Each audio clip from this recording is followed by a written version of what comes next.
You are now listening to The Perfect Prana with Kyah Ann. What's poppin'? What's good? You're listening to The Perfect Prana Show. I'm Kyah Ann, your host, a yoga practitioner, instructor, a wellness enthusiast, a flexologist, and I'm just a girl, and I'm very blessed to be here.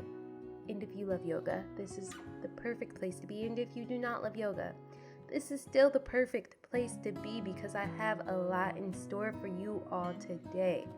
Between the yoga news, where I talk about what's going on in the world and how it relates to yoga, Yoga Heals, where I bring on a very special guest and speak to them about their practice, and the yoga theme, where I talk concepts and apply those concepts to asana practice via YouTube.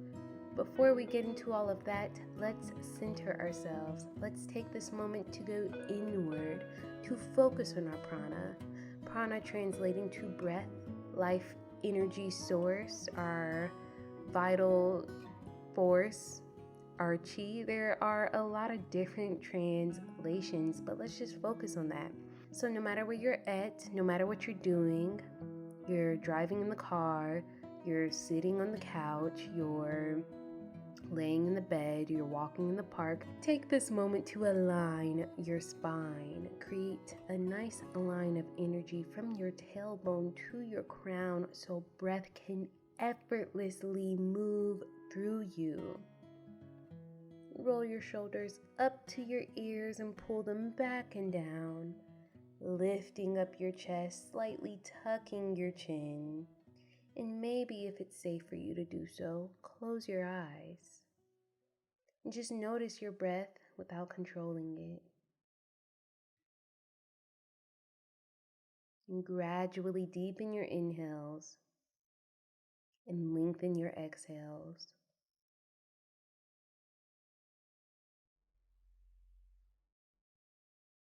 No matter what breath you're on, go ahead and push out all the air. No air left behind. And with me, inhale, filling up your belly, your rib cage, your lungs. Exhale, shushing it out, pushing out all the air. No air left behind. Start a new breath cycle with me. Let's take this next breath in sip. So inhale through your nose. Take another breath through your nose. And then another one filling all the way up. And then exhale, shush it out like shh, letting out all the air. And let's repeat that one more time. Inhale through your nose, 1/3 of the way. Take another sip of breath in, filling up, expanding your rib cage. And then another breath in, filling all the way up to the crown of your head. Exhale, shush it out. Pulling in your navel. Let your breath come back to a steady rhythm. And let's get on with the show. Yoga news. Yoga teacher buried alive in Karnataka escapes death using breathing techniques. Listener discretion advised. If you get triggered easily, or if you don't like stuff like this, then please skip ahead, because this story is pretty gruesome. According to the victim, she was thrashed, threatened, and strangled using a cable. And she faked her death. If you needed proof that yoga and breathing is functional, then here is your proof. Because this is wild. This woman was is a 34-year-old yoga teacher. And there have been 5 people, a group of people, that have been arrested and connected to this attempted murder of her. One of those 5 people named Bindu, and Bindu had a friend that was one of those 5 as well, named Satish Reddy. Bindu believed that this yoga teacher was having an affair with her husband, and she rallied up her friends to get close to this woman and basically lure her to a location outside of the city. They assaulted her, and then they buried her lightly under soil because they were in a rush trying to hurry, because they assumed that she was dead, but she was not. She managed to wriggle her way out of the soil, or out of the pit, and some villagers helped her get clothes and managed to reach out to the police and file a report. Also, this group of people stole her jewelry too. This is honestly a terrible story. I'm so sorry that she had to go through this, and she's very strong for living through that. Whether she was having an affair with the husband or not, like, that's terrible. Like, you just shouldn't have to go through something like that. I'm going to say if, because I guess I don't know how things work in this country, or I don't know all the laws, and usually it's like innocent until proven guilty, and so I guess it's all alleged right now. But if Bindu was really involved and orchestrated all of this, hell is hot. She should have just left her husband, or let him cheat and then cry about it and just eat chocolate ice cream or something. I don't know. But attempting murder was a terrible route to go, and you don't have to be a genius to know that. So she is truly sick and needs psychiatric help, because that was terrible. Anyways, on to the next. This is a bit of an old story, but it came up anyways, and I don't know, yoga was just having crazy headlines. Unsolved mystery of billionaire couples murder as killer left bodies in yoga poses by pool. Like, why did this have to be the headline? Like, what? Just a little backstory. Barry and Honey Sherman, they were the 15th richest people in Canada, and their bodies were found by a real estate agent who was showing the property to potential buyers. This happened in December of 2017, yet this is still unsolved. Like, how do you become the 15th richest people in Canada? That's crazy. They accumulated most of their money through Apotex or Apotex. I'm not really sure how to say the name, but it's one of Canada's pharmaceutical giants. So yeah, they were in that industry, and unfortunately that industry is a billion-dollar industry. He had 99 problems. Being rich was not one, but getting murdered was definitely a problem, and he was aware about it. He never went to law school, but he was notorious for sniffing out legal loopholes, and he made a fortune undercutting big name pharmaceutical companies, generating revenue streams of $1.6 billion by marketing generic alternatives to drugs developed by larger corporations. He said himself in an interview that they hate us. They have private investigators on us all the time trying to investigate. The thought once came to mind, why didn't they just hire someone to knock me off? For $1,000 paid to the right person, you can probably get someone killed. Perhaps I'm surprised that hasn't happened. And unfortunately, that happened. His children were suspects in the case because he had a bad relationship with his children. So yeah, it's expected that when you get that much money that you do accumulate enemies, especially when the money you get is affecting the money that other rich people are getting. The fact that this was a billionaire couple and this case goes unsolved probably means that this was some conspiracy, because how does that happen? And then, like, if you want to look into the article, of course I'm going to leave this in the show notes, feel free to do so. But the fact that yoga poses had to be in the headlines is crazy, because the article spoke no more about yoga poses. So I'm like, what? Why would the killer leave them in yoga poses by the pool? Like, that's sick. People hate billionaires. People say that billionaires shouldn't exist. People say that all billionaires are corrupt, and maybe that is true. I can see why people say that. I mean, I kind of agree. Capitalism and corrupt capitalism is a whole different topic. Even if I think that billionaires suck, they don't deserve to be murdered in a gruesome way and then left in odd shapes. They don't deserve that. That's not cool. Nobody deserves that. Whether somebody deserves to be killed or not is also something that's up for debate, because I mean, death row exists and a lot of people support that. So I don't know, what a story. Anyways, on to the next.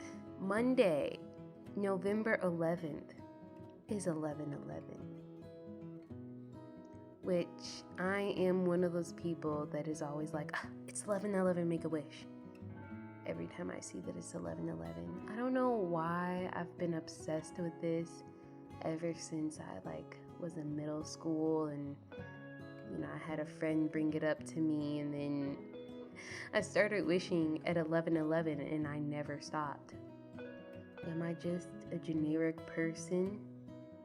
Or do I rightfully feel a special connection to this 11/11, or to this whole number 11?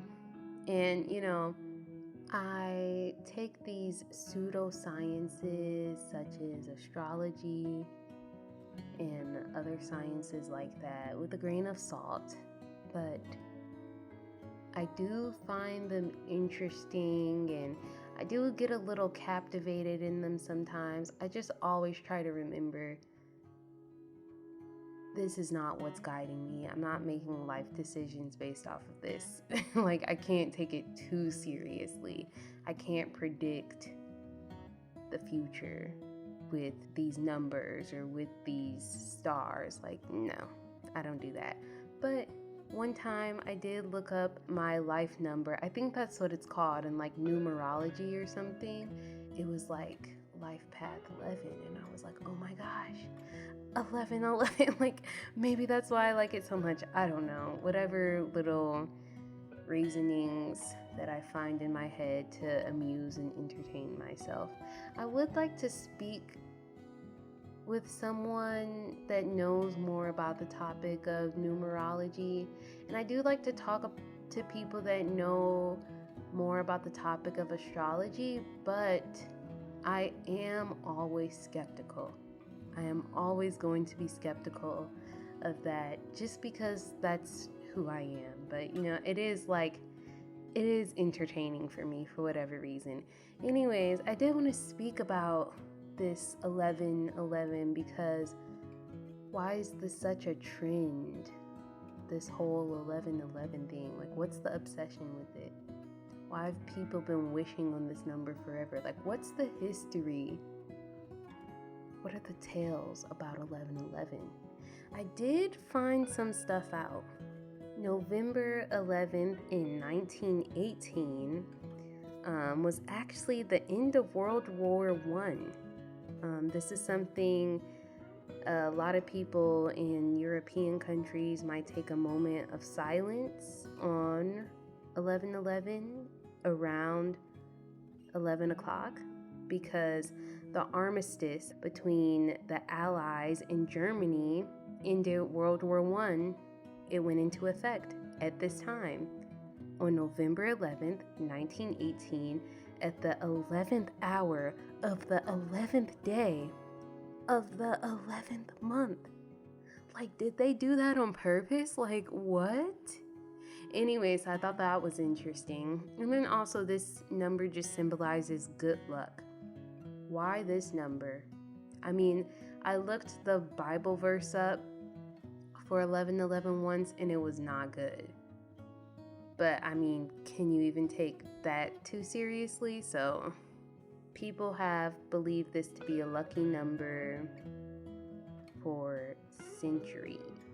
And when you think about it too, 1111, as far as the day, it's the only day of the month that has the same digit 4 times.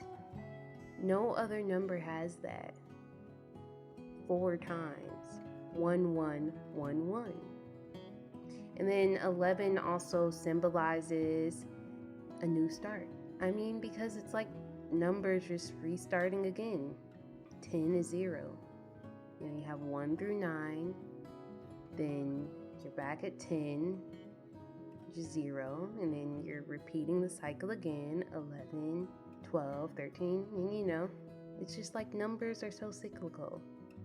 They're infinite, but like it's the same thing. Some people believe that 1111, if you see that on a time or a license plate or on an address, you just notice that number, it means that you're on the right path. Since Monday will be 1111 and I make wishes on 1111, I am going to do a quick little audio journal. I did write out a few of my wishes. Every single 11/11, I make the same wish because 1 minute is a very short time, and I feel like I don't have time to think and ponder like all the wishes. Like, oh, what is my wish? I want to know my wish. I have it already planned out, and my wish remains the same, and it'll probably remain the same. Here are some of my wishes. I'm going to tell you what I wish every single 11/11. I always say in my head, I wish to be happy, successful, peaceful, loved, guided, and free. More or less. I might add abundant in there sometimes when I remember to, but that's usually the full sentence I say in my head. I might like mouth the words. It's literally so superstitious sometimes. It's sick. Like, okay, again, I can't take it too seriously. I'm skeptical. But you know, what's wrong with wishing, right? What is wrong with wishing? I decided that for this day of 11/11, since I'll have the whole day to wish, beyond just the time, that I should be a little less selfish with my wishes. I always wish for and imagine myself being happy and successful and peaceful and being loved and enjoying life and doing all those great things. But you know, I do want to be a little less selfish with my wishes. I don't want all the great things to just stop at me and with me. So I was really thinking, like, what do I wish for the world? And the first thing that came to mind was I wish for more truth. I wish more truth would be widely accepted and known in the world, whatever that is. I mean, I feel like I'm still learning the truth. Everybody has a side or everybody has a belief, but the real truth though, like what's the reality? I wish we would all come to know that more and accept that and be okay with that and make peace with that. Truth hurts. Sometimes the truth is hard to accept. So I also wrote that I wish everyone felt more love and connection. Those are some of the best feelings in the world. It's warm and fuzzy, it's rewarding, and it's vital to human health. And I think it gives a lot of us reason to live is when we love when we are loved and when we are connected with people, and not just virtually, but truly connected with people. But even virtual connection, even that is powerful within itself. Because let me tell you, all my conversations about yoga for the show are virtual, most of them, and it's great. It's powerful. I still love it. I still learn a lot. So yeah, I kind of had a thought, I was like, well, should I wish for no suffering in life? What's life without suffering? And I'm like, I don't know about that, because I've always thought that you can't have highs without lows. So you can't have ease or joy without suffering. If there was no bad, how would we know when something is good? So I'm like, maybe we need suffering? I don't know. What is life without suffering? Is that something that we should wish for? Is that something I should wish for? When I'm going through hardships, or when I used to go through hardships, I always wished, like, I wish this would be over. I wish this didn't have to be this way. But when I look back on everything that I've gone through in life, I'm like, oh, well, that's what makes me me, and it built character. And I honestly am glad that I have that story to tell and that I can relate to people. So I don't know. Something to note is when I make wishes, I rarely wish for material things because it doesn't feel right. And I also feel like it's just not stable. And I can't really depend on it, because just because I wish for this material thing doesn't mean I'm gonna get it. There's just literally a competition at my job with the financial reward, and I wished and I hoped so hard to win that competition, and I did win something, but I did not get the gold. Let's just say that. But I'm grateful nonetheless. But I rarely wish for material things because it does not feel right. I know I don't want the material thing. I just want the feeling of security and joy I'd get from it.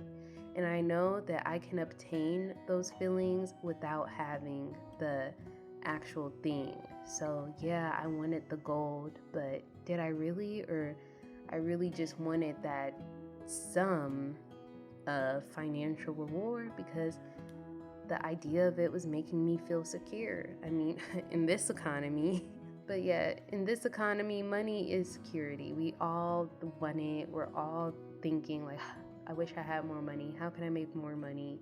How can I invest better? How can I save more? A lot of people are thinking that. So yeah, that's not what we really want. We really just want to be secure.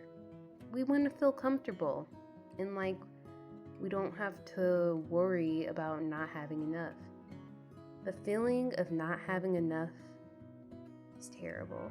I honestly wish that I didn't have to feel that, and I wish that nobody had to feel that, because feeling lack is not a good place to be. Those were all the wishes that I wrote down and my thoughts on wishes, and that's what I will be thinking about on 11/11. Yoga Heals. Andrea, educator, yoga teacher, wellness coach, and a former Lululemon ambassador.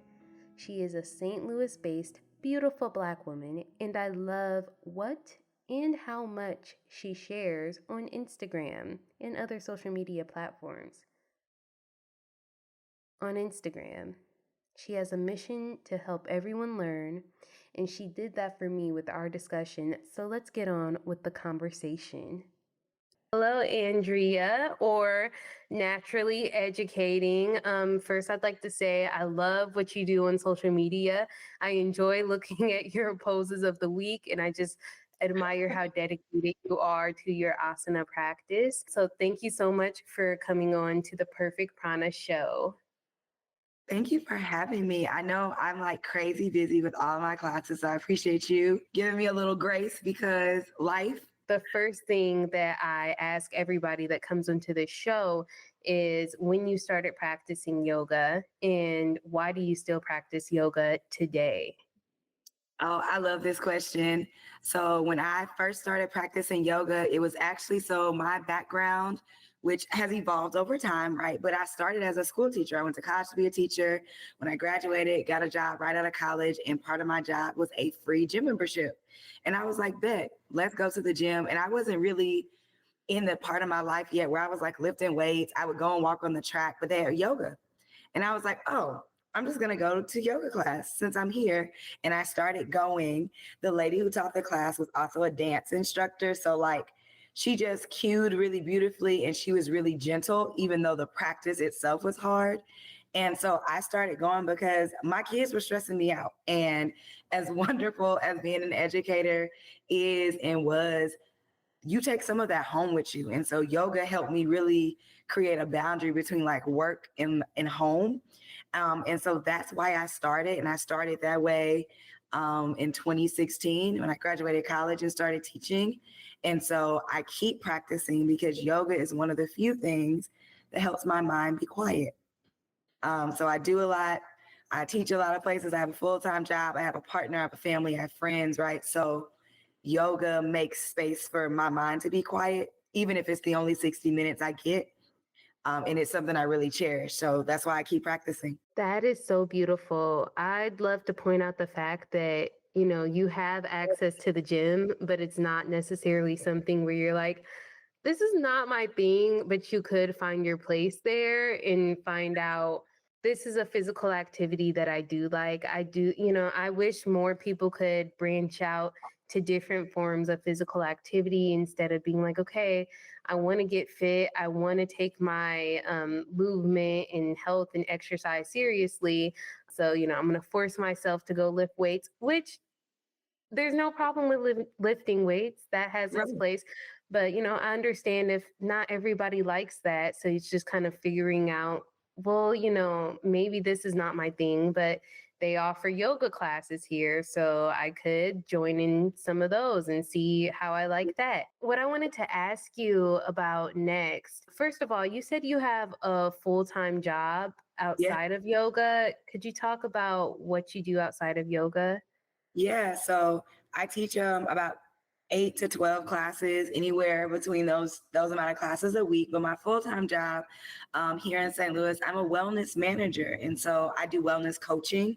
So I do one-on-one coaching sessions where I help people get their wellness together. Do you want to eat better? Do you want to walk more? Do you want to lose weight?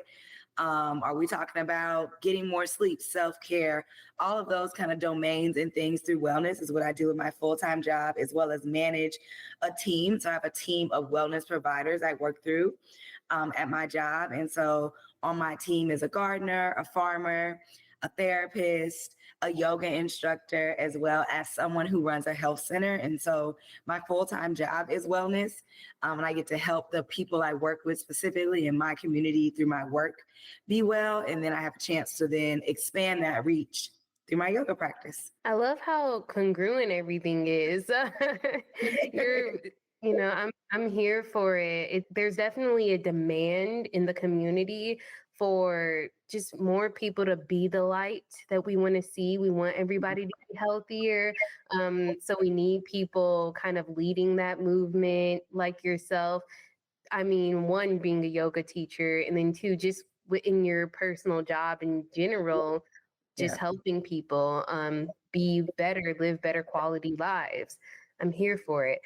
So, I mean, I was going to ask you kind of how do you balance that your full time job with teaching so much and then also having such a strong social media presence? Oh, this is a fun one. So it took some give and take, some trial and error. So during my time as a Lululemon ambassador here in St. Louis, which was the last 2 years, my ambassadorship literally just ended at the end of June.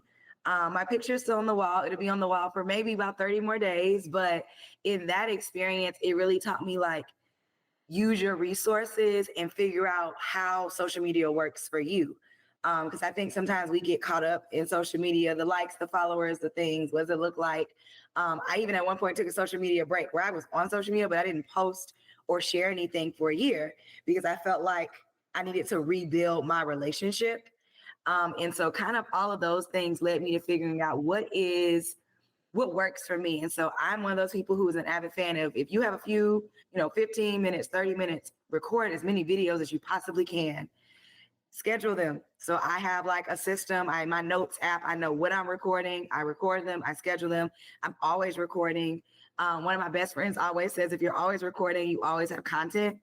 And so if I'm doing something yoga related that I feel comfortable recording, it's always recording. And so for me, I'm a planner, I'm a scheduler. I kind of schedule out, this is what I want this to look like. I want to post at these times. And sometimes, a lot of times, even today, I got on and I did my post in real time because I felt like it, so I still have autonomy in it. But doing that allows me to be fully present when I'm at my job, 8 to 4 or 11 to 7 or whatever hours I might be working, as well as still showing up present in my practice. And so my personal practice is something I also take really serious. So I usually practice, or I go to the gym now or to Pilates before or after my class. That way, once I'm in the house, I'm in the house. Because once I go home, I don't want to come back out. And so that's kind of how I balance it. I let social media schedule itself. I still get time to scroll and, be in the know, but I kind of do that where it's something that's secondary so I can be present in my other things. So, I love just how well you do with that, because it definitely keeps, a lot of people engaged. And I look forward. I'm like, so what's the pose of the week? And I'll read the captions and stuff. And so, just so you know, you do have people watching. Yeah, so you said that you were a Lululemon ambassador, which I was aware about. yeah. I guess, was it a contract of some sort that was ending? Is that something that you would do again, that you really enjoyed? Yeah, it was a phenomenal opportunity. And so Lululemon around the country, basically every local store can have an ambassador or three, up to three ambassadors. And so one ambassador for each of kind of like their pillars that they work through. So I'm yoga. So I was the yoga ambassador in the Central West End store here in St. Louis for the last 2 years. And so your ambassadorship is a year with the offer to extend it for a second year. But it's an opportunity for you to work with the store to like create events. Basically, they work with people who are already in the community doing the work, and they just kind of help you expand and build your platform while also doing it through Lululemon. And so it was a great experience. I have still all of my connections really close to the store I was a part of, but they really helped me hone in and figure out like, okay, if I wanted to do an event, how would I do it? What resources would I need? What type of budget? And they helped me kind of hone in and find my craft. And so like the biggest thing I got out of that or came from that, I would rather say, is my Flow and series. And so I do Flow and, so we do, flow and fitness, flow and run, flow in history, all of these kind of concepts. I have a flow in finance class coming up where I can combine things with yoga, because I think yoga is just that powerful. If you can sit down in a chair on the floor on your mat and move your body and get yourself still, you are now in a place to receive XYZ from whoever else I might be partnered with. But it was super cool. Each store does it, but it does have a time frame. So when it ends, they go out and find somebody else in that same domain to have another year or two to do the same thing. Making you into a better businesswoman, basically. Mm-hmm. And also, I agree. Definitely after practice, I'm able to sit there and focus more, like you said, and receive more information and really learn. Speaking about learning, I do want to ask you about your name, Naturally Educating, and just what that means to you and kind of how you came up with that. So in college, I pledged Delta, so I'm a Delta. And my previous Instagram name it just screamed, she's a college Delta. And I had felt like I had kind of grown up, like, yes, I'm a Delta woman. That's wonderful. But I felt like my name, you know how you go through your phases, right? My Instagram name didn't fit me. And so I was like, I'm going to change it. And I had like went on to change it a couple of times and I couldn't think of anything. And so I just kind of put it out there. I wrote it in my journal. I wrote it in my phone. And one day I was on the highway and out of no, like literally out of the blue, naturally educating. And I remember calling my partner and I was like, babe, I know my new name. I'm finna go change it right now. What you think? You got some opinions? And he was like, no, it's dope. Do it. And I did. And so to be honest with you, it was something I've been like kind of searching and asking for, like, what does this new name that you're creating, or this, I don't want to call it a persona, because I feel like at one point Instagram could have been that, but as you are showing yourself or sharing with the world, what do you want that to feel and look like? And that name, like, came to me, and I went on Instagram and it was available, and I was like, oh, because it's for me. Like, this is for me. And so what it means to me is naturally. So like, of course, everybody likes their nails and toes and all that done, but like, I am pretty much, I'm a really natural girl. I don't do too much makeup. Like, I probably wear makeup 3 times a year, and that's pushing it. I have locks. And so just me as a human embodies, I'm a really just natural human. Who I am, how I show up, and the things I do, I try to do them naturally. Not that I'm not putting in any effort, but I'm also not masking or doing the most. I like to feel like. And then educating, my background as an educator, as a teacher, is something that's really near and dear to me. And I love children in a special way. But I also feel like on your mat as a yoga teacher, you have space to share and teach, whether it's yoga philosophy, teaching things about your body, about your breath. I feel like that still leaves space to educate. And so naturally educating just kind of started and has rose from there. It's a process to honestly be comfortable with your most authentic self. Yeah. Even from just your hair and, like you said, just wearing makeup, or just all the things that we might do to kind of alter the way that we perceive ourselves and alter the way that others perceive us. Was that something you were always comfortable with, or part of always who you were? I want to say yes. And so I think growing up, like, my mama made sure I had black Barbies and things around and people around who looked like me. And I mean, I'm brown skinned, but growing up, being brown skinned wasn't necessarily cool. Like, you're not light skinned, so I think it was something that, yes, and I think I was always reiterated and shared with and told, like, your black is beautiful, be who you are. At one point, I cut all my hair off and I had a little baby afro as a kid. And that was like probably, I was in 8th grade, and I remember like looking back, that's probably the time I really learned to like love me.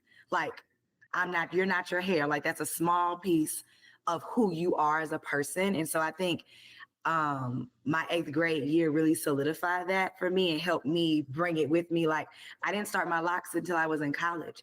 So I had locks growing up. I cut them off, grew my hair out, thought I was going to do some straight hair. I look weird. It's not for me. Locked it back up in college, and in college really being like, this is who I am. Like, me and my little baby locks, me and my brown skin, like, this is me. And so I would say, yeah, like, I've always been like that, with little reminders or even like learnings along the way to help reiterate it, even if I wasn't in a space or I didn't want to. Man, and it is so important to, like, at least try to be your most authentic self, because then you'll attract the people that, Yeah. love that version of you. And versus, if you put on all these masks or whatever, then you might attract somebody, and once all these masks start coming off, it's like, I don't know. Like, so, it's hard to attract the people that, will really love who you are when we do have on those masks. So thank you for bringing that up. It's definitely something to think about. So there's something that I've been doing on my show. I actually kind of just started this tradition Yeah. as this show is forming as it goes on. So I have a little tin, Yeah. and in this tin, I wrote down all the yamas and the niyamas from the Okay. 8 limbs of yoga. And, I'm going to pick one at random for Okay. you to talk about, kind of like, whatever you have to say about that yama or niyama, maybe how you practice it, maybe if, Mm. if it's something that you're like, no, I need to practice that, or I want to practice that. I'm going to, this is what I'm going to do in the future, or maybe it's something you've struggled with. So it could Mm. talk about it from your perspective. So These are exciting because I'm one of those people who love yoga philosophy. So it's so deep. And so deep. we're faced with this stuff every single day. Yeah. It doesn't stop. So this is svadhyaya. I can never say it, but Yeah, yeah. self-study, Yes. study, talk about how you study, how you continue to learn being the student. Yes, so svadhyaya is one of my faves. So you got me there. I would say a few things about it. So for me, the biggest way I feel like I practice my self-study is being a student. I kind of hinted at that earlier. My personal practice is deeply important because it keeps my feet on the ground. Like I mentioned, I teach at 6 local studios. I have a full-time job. And so I go to practice on my lunch break. So like it is that important to me that whenever I can find my 45, my 60 minutes on my mat, I do it. I'm a big fan of practicing in community though. And so for me, as beautiful as the practice is at home on my mat, I get the most out of my practice in community where I get to be a student of another teacher, of a yoga teacher. And I love to go to class and not tell anyone I'm a teacher. Treat me like you treat everybody else in here. I don't need any special treatment or anything like that. So that's one of the biggest ways I feel like I get to sit and practice with myself is on my mat. I love to drive in the car with the no music on. And I use that time to let my mind wander in a way that's not like a spiral. Like I'm not going down the rabbit hole, but like if something has come up or kind of like reflection time, I like to use that time for that because it's like innocent. There's no one bothering me. I can talk to myself out loud in the car. But I love the space it creates, just riding along, taking in the sights, being present and noticing what being present brings up gives me a chance to reflect and kind of study. And of course, I like to sit and meditate. Do I meditate every single day? No, I'm a human who likes Netflix and binge watching and reading. So no, I don't do or practice every day, but I do practice weekly. Whether it be I play sound bowls, and so my sound bowls have been a big way for me to bring meditation back in more because I practice it a lot more now. But I would think those would be on my mat, my reflections in my car, and I like to put on a timer and type whatever I want or I say it out loud in my notes app. Because sometimes you just need to get it off. You just need to get it out of your head and onto the paper or just talk through. I'm a big talker of things through. Sometimes I want to talk something out and I don't need any suggestions or opinions. I just need to hear it out loud to another person. And then I'm able to like recalibrate and think it through. And so I think those are some of the biggest way I practice that self-study. And when I'm teaching in my practice as a teacher, I like to invite people to practice it around like, how did you put your mat down today? Is your mat crooked? Did you even think about how you laid your mat down? Did you rush into class? Like all of the kind of the little parts before we even move, before we've taken our breath, or sometimes I'll come up and ask someone something small like, hey, did you mean to put your mat down this way? I did. I'm not gonna bother you. It's crooked. It's driving me crazy. But that is not my business, right? And so little things like that, I try to point out to people on their mat, like, are you rushing from this pose because you don't want to sit in the moment? You don't want to deal with whatever's in front of you or something hard that's going on. We're not doing that. We're just going to sit here. We're just going to be in it and noticing how it shows up. Because I think that's the best part of being able to kind of be in this yoga world is how your yoga shows up when you're not on your mat. That's some intense mindfulness. Driving in the car without music. That is crazy. But really it's amazing that you have like the awareness and the consciousness to do so because, and yoga could definitely help bring you that because if you weren't deep into a yoga practice, it is so hard to be with yourselves.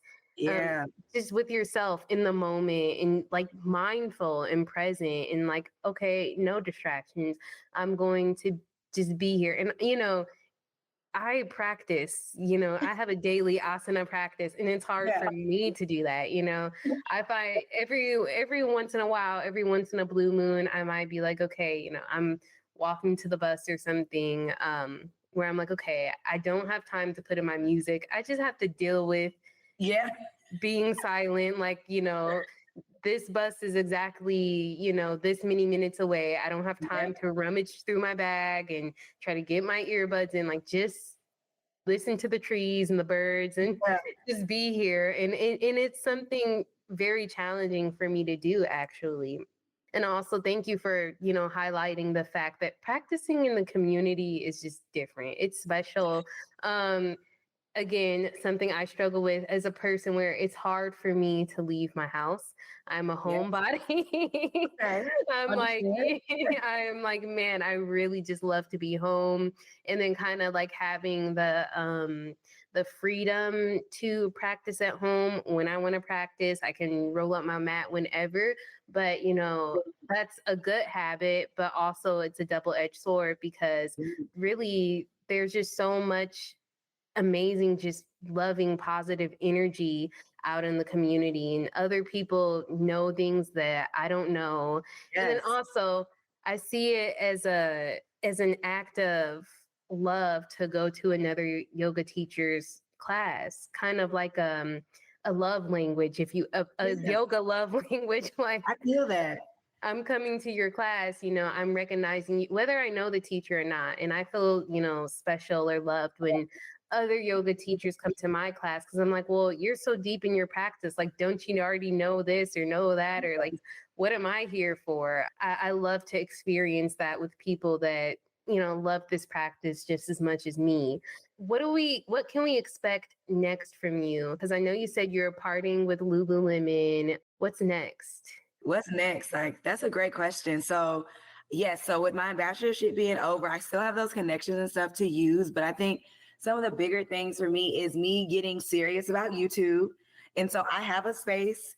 I actually just recently moved into a house. And so I'm in the process of revamping what my yoga space looks like in my new home. But I have spaces, I have access to spaces, right? And so me figuring out what my YouTube is going to look like, kind of to your point, like I have sometimes if I don't post my pose of the week by a certain day, people will be like, where's our pose of the week? It's coming. I have it. It's recorded. It's posted. It will be here, And so kind of working through what does YouTube look like for me? How do I want to engage with it in a way that's not overbearing or overwhelming or like this perfectionist, it has to be this. But hey, this is what I have. This is how I want to do it. And so I would say some YouTube series. I have a YouTube challenge. I literally just finished recording that's coming soon. And so launching my YouTube would be the biggest one. And then here I'm in the St. Louis area. And so as I continue to add on, another big one you'll see from me sooner than later is going to be a monthly sound healing class. And so I'll be doing some monthly community sound healing, hopefully starting in December. But based on scheduling and holidays, it's looking like it's going to be January, where every month, an accessible price and an accessible space, people will be able to come in and do some sound bowls, some sound healing. So those are my two biggest things coming up. And then I think my third one is running back Flow in History, which is a yoga class I teach with African drums as the instrumental. And so that'll be something you'll see from me in February. Nice. So, for all my people that maybe want to start a yoga practice and they're like, I don't know what to do, I don't know where to start, what even is this? What's some advice you have for them? I have two. My two big things are set a timer, because I believe that setting a timer helps you set boundaries. At least it's a start, I think, for some people. And so I would say set a timer. It's something as easy, as minimal as 5 minutes, and move your body. Moving your body. There's no, as beautiful as the practice is, there's no rules to how people move their bodies, whether that's to music, whether you like meditation music. My classes are always to R&B and hip hop, right? Find your music or set the mood, whatever you need. Or maybe it's like, I only have 5 minutes before these kids come knock on this door. Let me see what I can get done, right? And so whether that's 5 minutes to move your body, or 5 minutes to find stillness. And you might spend 4 minutes and 30 seconds fidgeting, but those few moments where you find just a little stillness will be worth so much more. So I say, if you're beginning, give yourself 5 minutes to move. And if that's like, oh, that's a lot, 3 minutes, right? Set a time that works. But I would say either start by giving yourself space to move or space to yearn or find stillness. Man, thank you so much, Andrea, or naturally educating. Before we get off this phone call, I ask all of my guests to lead us through a quick pranayama. Mm. Let me see. I knew this was coming, and I know which one I want to do. So we're going to do, Ashley mentioned, just a quick pranayama here. So if you want to close your eyes, lower your gaze, if you happen to be in a moving vehicle, don't close your eyes, but just breathe, and bring yourself to the moment. Notice what you can relax in your body, whether that's your ears away from your shoulders, or unclenching your hands or your fist. And we're just going to do a few rounds of square breath. And I always like to start this particular pranayama by asking you to visualize a square. Maybe your square is a certain color that's resonating with a certain part of your body.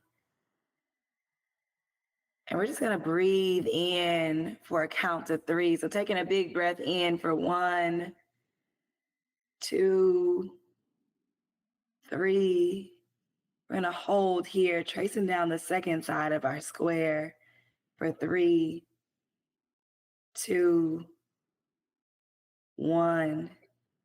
Exhaling out. We're at the bottom of that square now for 1, 2, 3. And hold here at the bottom for 3, 2, and 1. Maybe wiggling your fingers and toes. If you have time, I would invite you to take that breath practice a few more rounds. But if not, slowly bring your way back to the present moment in time and use this newfound reset to take you through your day or night. You're listening to the Perfect Prana Show. If you'd like to connect with Andrea, check the show notes for her website and her social media. Stream the Perfect Prana Show on Apple, Spotify, and YouTube. To keep up with me, follow me on Instagram at consistently Kyah, consistently spelled with a K, Kyah spelled Kyah. Yoga theme. On my last episode, the yoga theme was going inward. I was going through a little bit of a anxious, weird time. I was probably just a little stressed, had a lot going on, thinking about it too much. You know what's crazy? I've been feeling pretty okay this week, but now everybody's been feeling stressed and anxious. And it was like, wow, that was such a flip-flop. Anyways, yeah, the theme was going inward, and it took me forever to get my asana practice up on YouTube that is meant to help one go inward, but it should be up now. I had some issues uploading it, but I worked on it, I edited it, I put my heart and soul into it. So yeah, there's anyways, I did speak a little bit in the video about going inward, and I'm just gonna reiterate it. It's a good time too. Sometimes going inward is just unplugging and getting in the real world, like in what's really happening in this moment.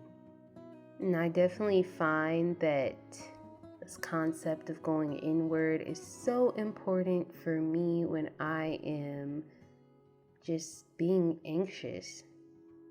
Anyways, the yoga theme for this week: twisting. I love a good twist. Why is twisting the theme?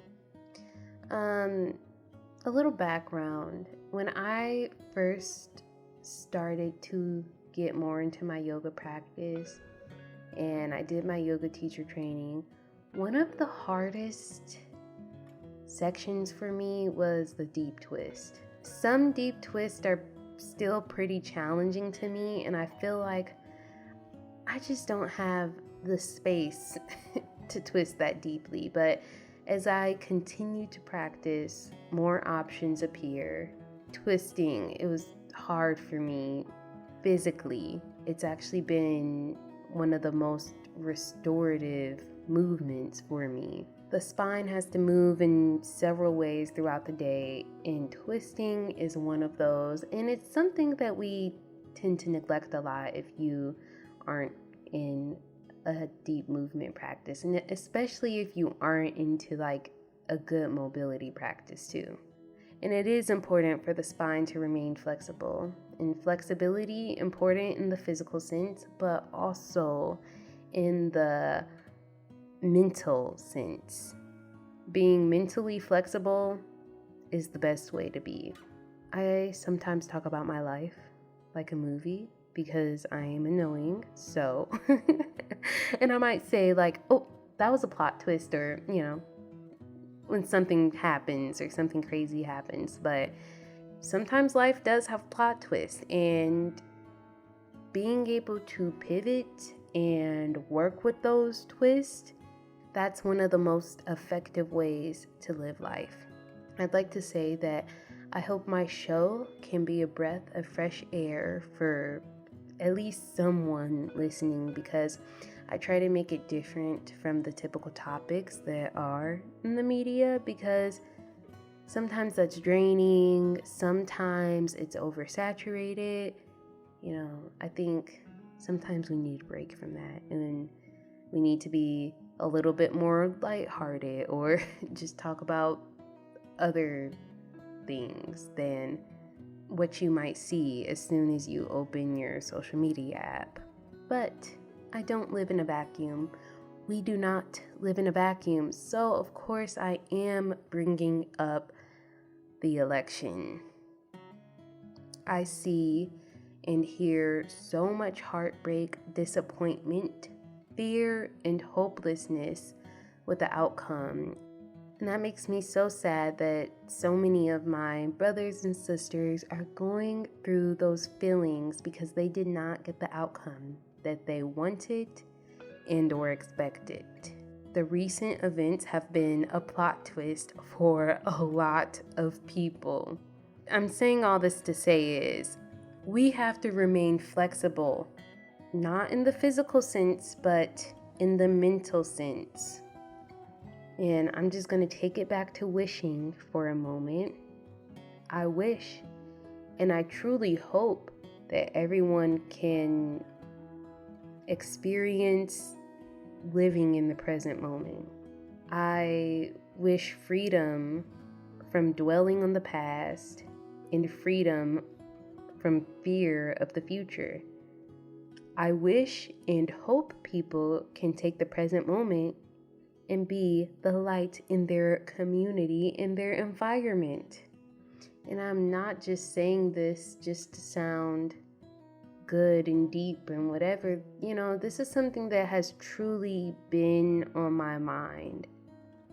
I don't want to be, and I don't want anybody to be so stuck on their phone, to the news, to the past, or to the fears that we can't go be in true community and connection and affect true change. Ever since I was a young girl, I've been in search for community and that sense of belonging, and I think that's something that all of us want. So, the questions that I am going to ask myself, and that maybe you might ask yourself as well, because if we want to find the answers, we have to ask the right questions. And this is what I came up with. Who is my community? And what really needs to be changed in my community? Let's start there. We could all ask ourselves that question. I'm like really in my head trying to pinpoint who's my community exactly. The people that I'm actually connected to. Those are good journal prompts. Anyways, if you made it this far, thank you so much. I'm so blessed that I get to do this. Be on the lookout for yoga that helps us pivot, a twisting flow. I'm not sure if it's going to be more of a flow or if it's going to be like, no, we're just going to sit here and do these yoga, these twisting asanas. I'll just have to plan it out, but be on the lookout for that on YouTube. I am officially caught up with my YouTube 2 episode. Yay to that. And with that being said, the light and dark in me bows to the light and dark within you. Namaste.